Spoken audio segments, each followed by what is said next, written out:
printed meat, also known as cultured or lab-grown meat, represents a groundbreaking innovation in food technology.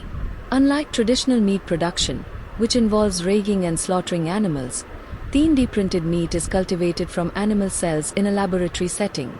This process begins with obtaining a small sample of animal cells, which are then nurtured and multiplied under controlled conditions. Soon, the entire world will start eating meat printed by a printer, and we won't even be able to tell if it's real meat or not. This isn't a plot from Black Mirror, it's our reality unfolding. Here's why printed meat resembles real meat so closely.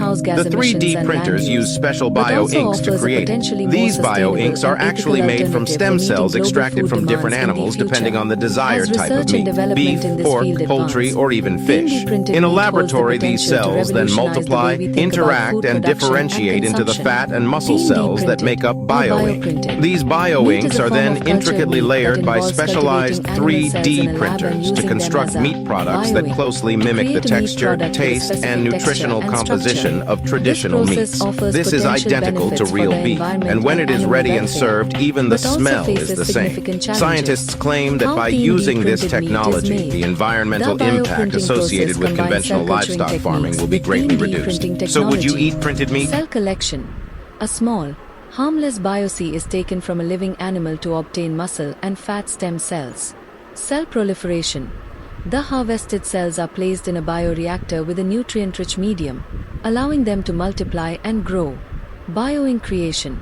The cultured cells are mixed with other ingredients, like fats and edible hydrogels, to form a printable bioink. This scaffolding material provides the structure for these cells to organize and differentiate. 3D printing. A specialized 3D printer deposits the bioink layer by layer, following a digital model to build a three-dimensional meat structure. Maturation. After printing, the product undergoes a maturation phase, where the cells continue to develop into muscle and fat tissue. Finishing. The meat is harvested and can be further processed, seasoned, and cooked, similarly to conventional meat. Benefits of 3D printed meat. Environmental sustainability. Compared to traditional livestock farming, cultivated meat production uses significantly less land and water and produces fewer greenhouse gas emissions. Animal welfare. By cultivating meat from a small cell sample, the process eliminates the need for mass animal slaughter. Customizable nutrition. Manufacturers can precisely control the nutritional profile of the product by adding vitamins and customizing the fat content. This allows for the creation of healthier, personalized meat options. Reduce